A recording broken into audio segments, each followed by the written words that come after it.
Hi everyone.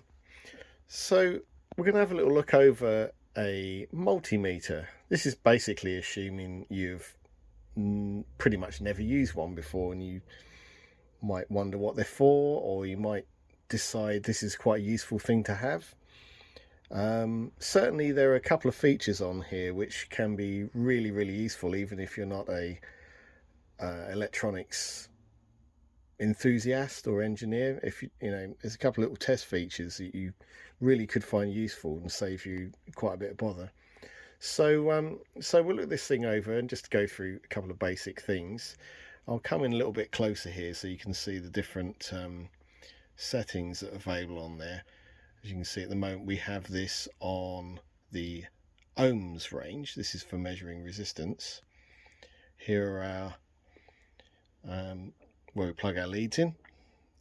A couple of different options depending on what you are measuring, which we'll look at in a bit. Okay, right, so you can see it's got quite a few different things on here, but the where I'm going to go first with this is the continuity test. This actually does a continuity test and a diode test because it can auto range those.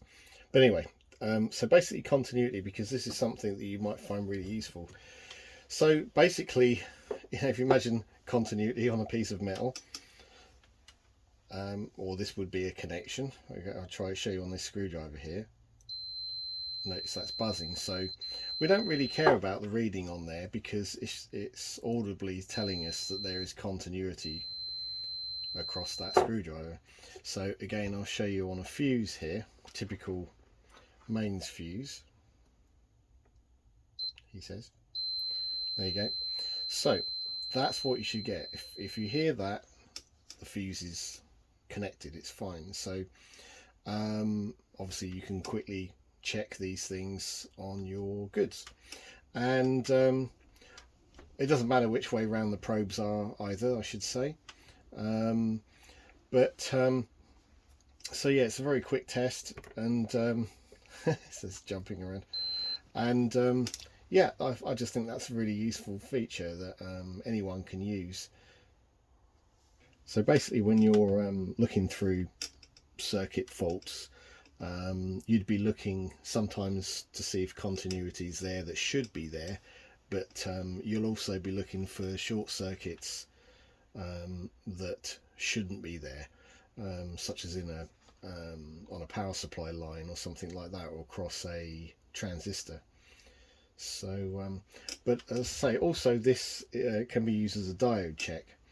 Now again, I won't worry too much about the full ins and outs of diodes at the moment, but basically if you put this across a diode, you'll measure something. It will say something like 0.5 on the screen, and that will tell you that the diode is working correctly. So again, a quick test if that's something that could be useful to you. If I move this across one, you're actually on the ohms range now, which is for measuring resistance. And again, if I find a resistor here, just hold on a second, I can show you a pretty typical resistor.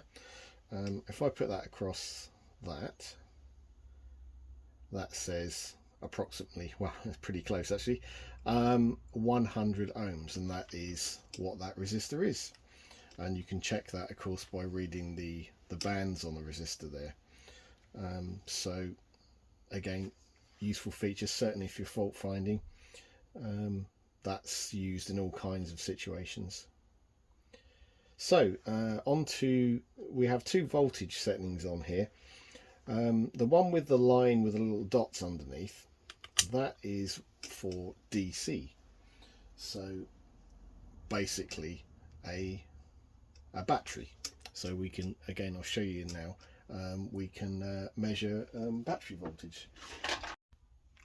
So so we have DC voltage here, as I said. So we will measure this 9-volt battery. So negative to negative, positive to positive, and there we get 9.34 volts. So that's a reasonably healthy battery. It should say more than 9 volts, I should add. If it's 9 on the nose or below, it's probably a sign that the battery is starting to lose, well, basically on its way out. So there you go. Obviously, so if we could switch that on to AC voltage, which is like the wavy line there, that is for measuring alternating current, such as you would find on a main socket, or as a plug socket, as some people like to say. So obviously, if you were to do that, measuring mains voltage, you have to be extremely careful and make sure you know what you're doing with that, because obviously it could be lethal. So take care when you're measuring that kind of thing. I should note that actually we'll go on to measuring current next.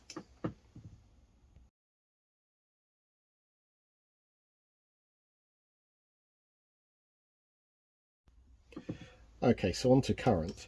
So we put it on the A setting, capital A there. Now this particular meter is not always the same on all, but it will actually measure AC and DC current. It will doesn't really matter. So some you could have to select that, but it will be pretty obvious really. Now if we were measuring current in a circuit situation, we will have to move, assuming it's say approaching an amp or more, we would have to move the probe to the A position. Now when you measure current, this is not really to do with the meter itself, but you have to measure it in circuit, as it were. So basically you can't measure across a piece in the circuit, as it will act as a short circuit. So that's something you mustn't do, but we'll get into a little bit more circuit theory in the future if that's something that interests you. But that's for measuring current.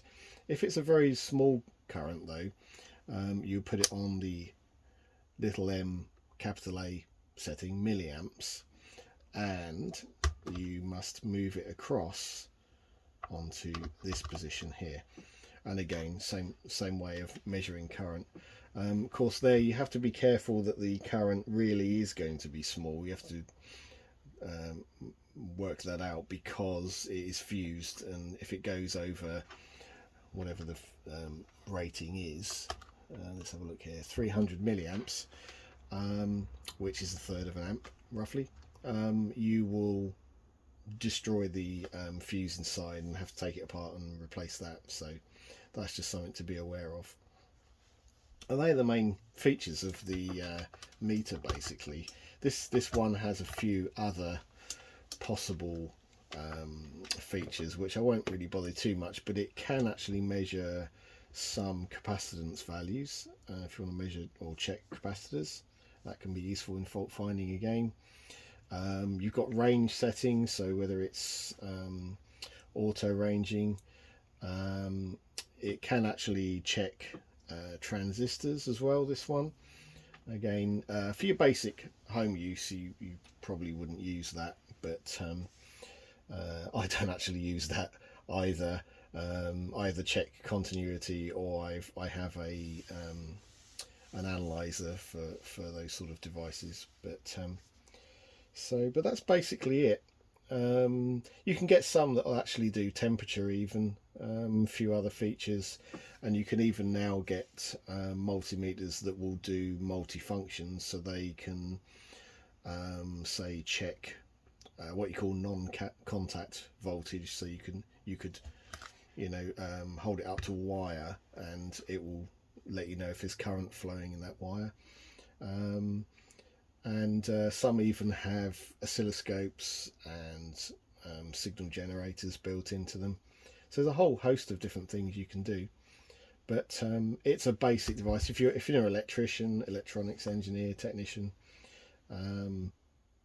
you would definitely have one, or several. Okay, so there you go.